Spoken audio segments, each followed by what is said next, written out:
Le Seigneur soit avec vous. Et avec votre esprit.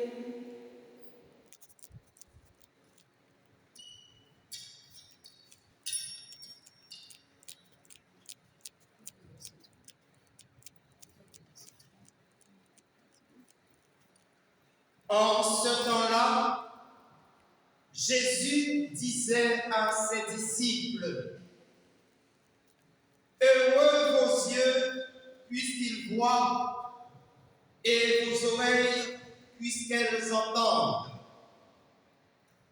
Amen, je vous le dis, beaucoup de prophètes et de justes ont désiré voir ce que vous voyez et ne l'ont pas vu, entendre ce que vous entendez et ne l'ont pas entendu. » Acclamons la parole de Dieu. Louange à toi, Seigneur Jésus.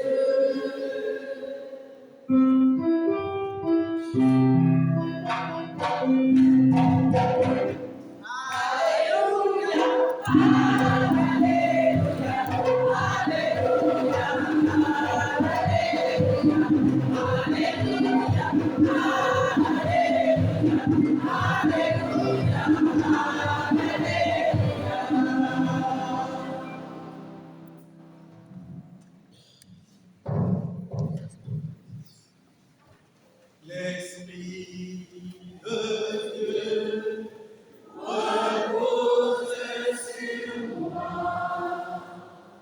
L'Esprit de Dieu m'a consacré.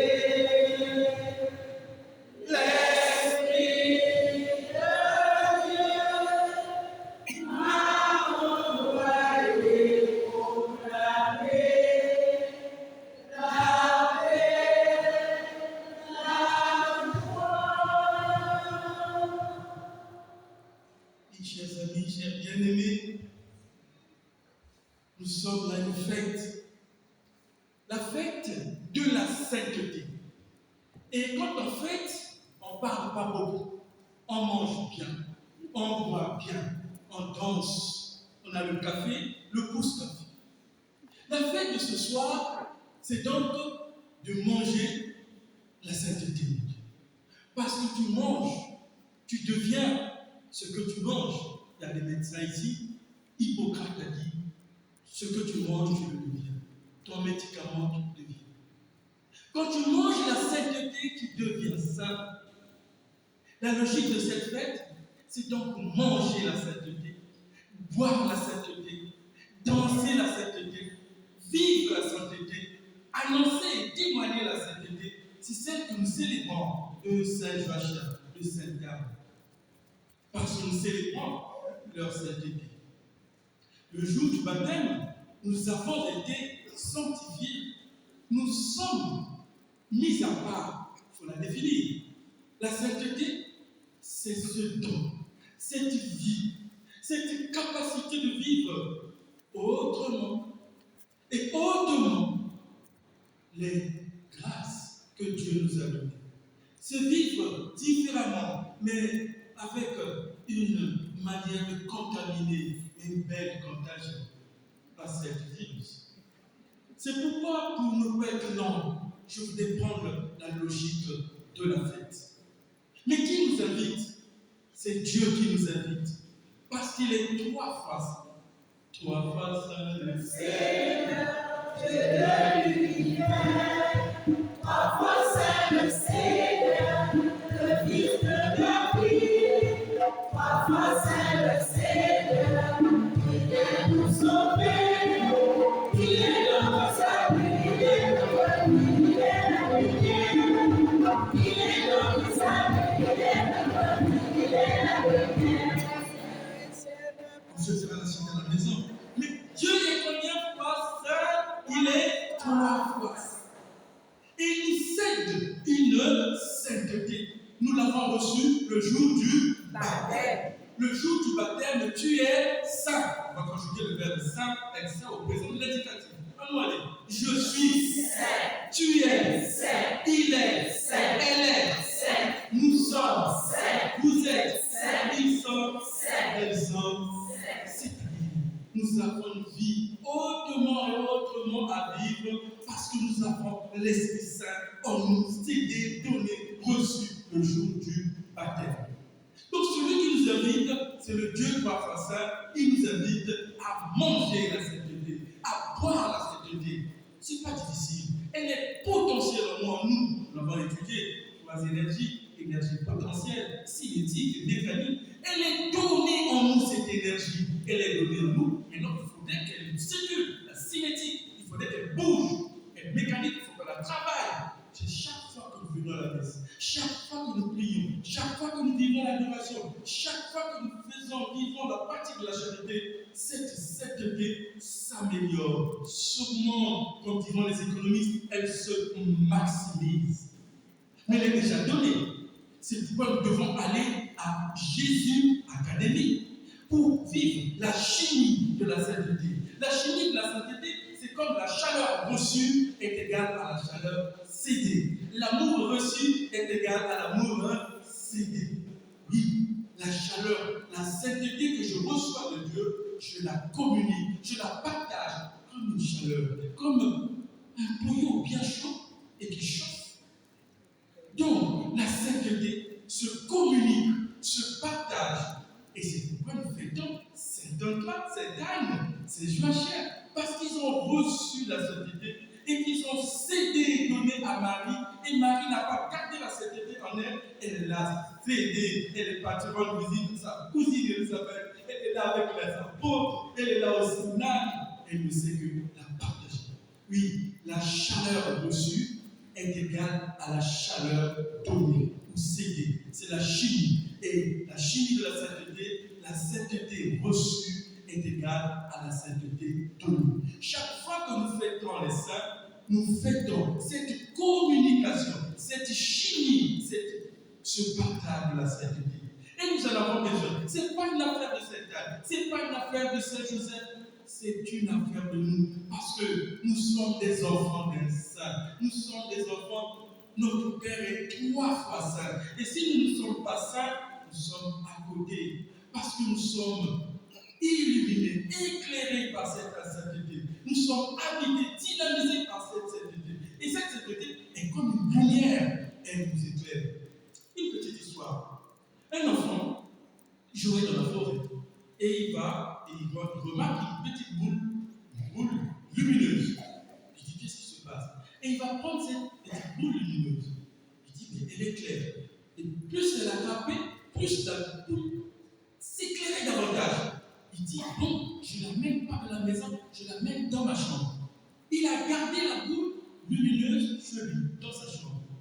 La boule a continué à s'éclairer davantage. Elle a illuminé toute la maison. Les parents qui étaient au salon, ils disent, mais Hugo, qu'est-ce qui t'arrive? Non, il n'y a rien. Il voulait cacher la lumière, il voulait cacher la sainteté, mais la sainteté a débordé la maison. Les parents disent, mais la lumière comme ça va nous empêcher donc de payer les factures de l'EDF. Donc, on garde la lumière. dans la maison. Hélas, la lumière conservée, gardée égoïstement, a envahi la maison, a dépassé la maison, elle a éclairé le village. Les villageois ont dit, mais monsieur Manhattan, mais vous avez la lumière sur vous. Comment vous l'avez sur vous? Regardez, tout le village est éclairé. Mettez la lumière au centre du village. Ça nous permettra d'éviter les factures colossales du SDF. On a mis la lumière. Et la lumière a débordé. Et elle s'est répandue. Et finalement, toute l'agglomération était éclairée. Telle est la logique de la sainteté. Telle est la logique de la fête que nous célébrons aujourd'hui. Oui, cette sainteté en nous. Disons la vérité, disons clairement les choses. Si le monde va mal, c'est parce que cette sainteté n'est pas venue. Si le monde, les gens se tuent dans les guerres ici et là, si les gens se divorcent au gaz, c'est parce que cette lumière est éteinte. Cette sainteté est éteinte. Et nous sommes des chrétiens. Qu'est-ce qu'un chrétien? C'est celui qui tient le Christ, donc qui tient la lumière et qui tient au Christ. Parce que quand tu tiens le Christ, tu tiens la sainteté. La quantité de chaleur donnée est égale à la quantité de chaleur reçue. La sainteté donnée, tenue, est égale à la sainteté reçue. Quand tu tiens le Christ, tu tiens la sainteté. Et cette sainteté t'environne et t'élève. Chrétien, c'est celui qui tient à la sainteté, qui court à la sainteté, qui veut la sainteté. Sainteté, tu ne peux pas tenir seul. Non. Ne t'enorgueillis pas. Ne fais pas de l'orgueil. La sainteté, elle est toujours à reprendre, à revivre, à recevoir. Et quand elle est reçue, elle est donnée. Il ne faut pas la garder, il faut la témoigner. Et quand tu témoignes, c'est là où ta lumière brille davantage. Un chrétien tient au Christ, tient par le Christ et tient avec le Christ. Je vous prends ma leçon. Un chrétien tient par le Christ, tient avec le Christ et tient par le Christ. Et si tu ne tiens pas le Christ, si tu ne tiens pas par le Christ, si tu ne tiens pas avec le Christ, tu es éteint et certains peuvent te traiter de crétin. Parce que tu es éteint. Mais nous sommes venus à la fête de la sainteté. Nous ne pouvons pas être éteints. Parce que la sainteté, elle est là. Elle est le repas du jour. Elle est le repas que Anne nous donne. Parlons donc des grands-parents. Aujourd'hui, les grands-parents ont de la valeur. Au moment où certains enfants ne sont pas baptisés, au moment où certains parents ne vont pas à l'église, ne vont pas à la messe, ce sont les parents qui reprennent les choses et qui font quelquefois la catéchèse. Et nous avons cette mission que les parents, ce n'est pas l'église qui va partir. Non, chers grands-parents, vous avez la mission d'être les relais. C'est-à-dire, c'est à vous. Quand il y a défaillance des parents, vous les grands-parents, vous êtes là. L'église compte. Vous êtes la périphérie qui, aujourd'hui, est agissante parce que les grands-parents, c'est du ciel.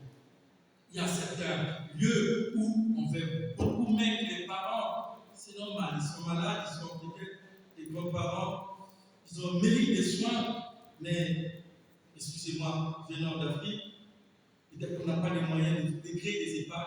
Nous, les EHPAD, c'est dans les familles. Les enfants, les petits-enfants, tous s'occupent des papis et des mamies. Ils font l'objet d'attention. Ils font même l'objet de récréation. Je me souviens de ma maman, elle discutait avec ma grand-mère, discutait avec ma mère. Et quand ça n'allait pas, ma maman venait me voir. Écoute, Mathieu, va consoler ta grand-mère. Et puis c'est beau, j'allais consoler ma grand-mère. Quelle relation, quelle sainteté partagée. Aujourd'hui, on n'en a pas besoin.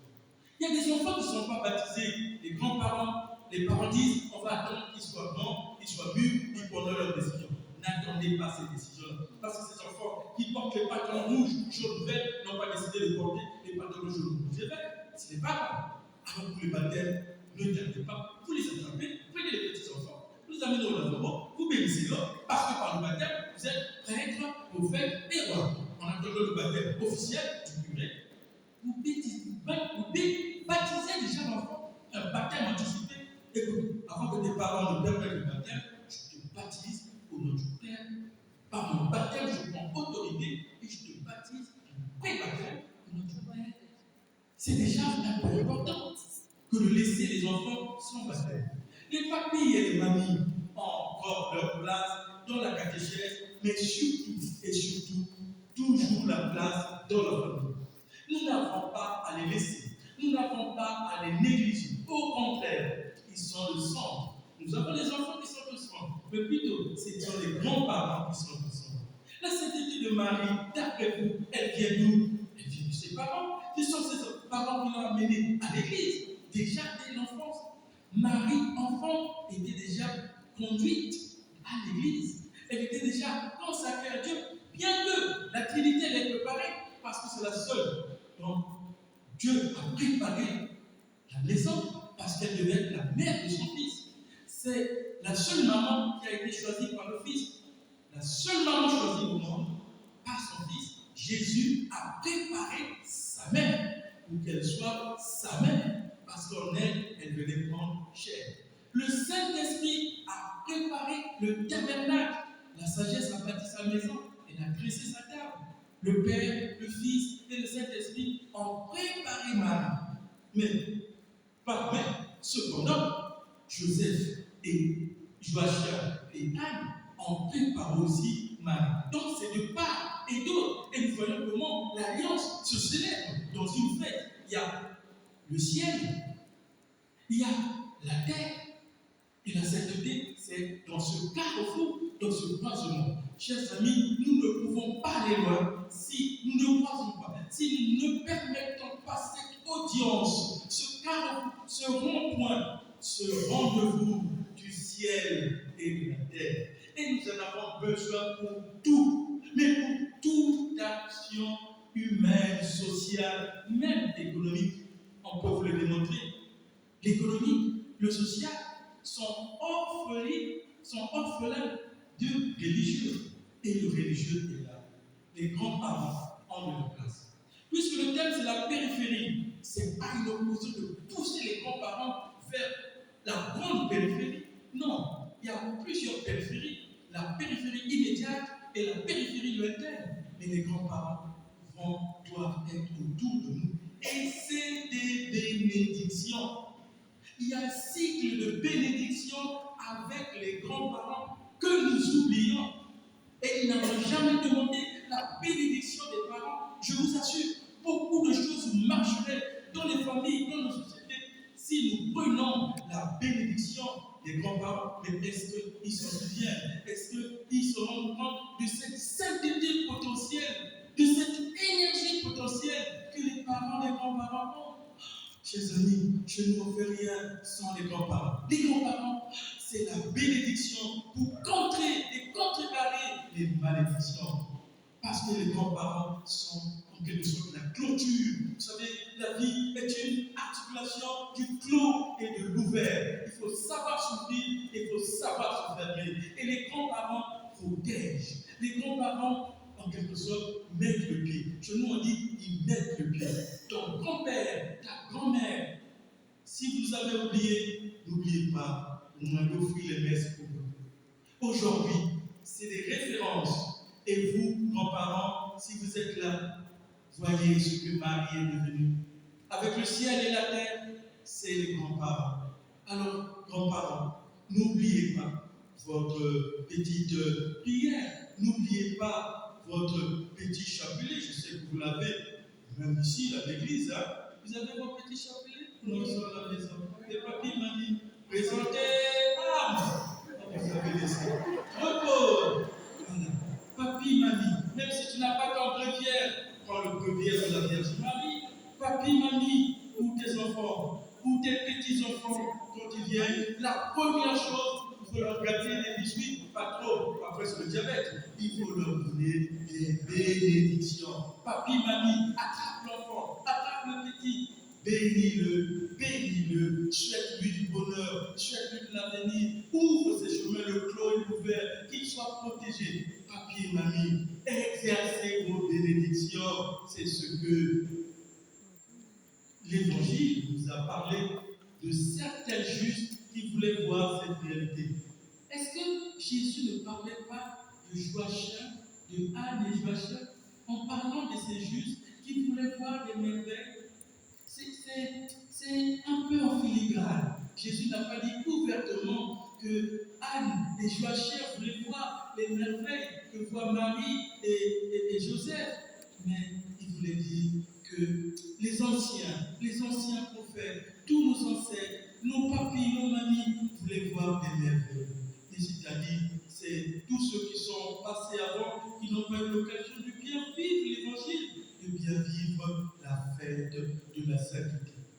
En résumé, je termine pour dire, j'ai tout simplement voulu parler de la sainteté reçue par Anne et Joachim, qui est égale à la sainteté donnée à Marie.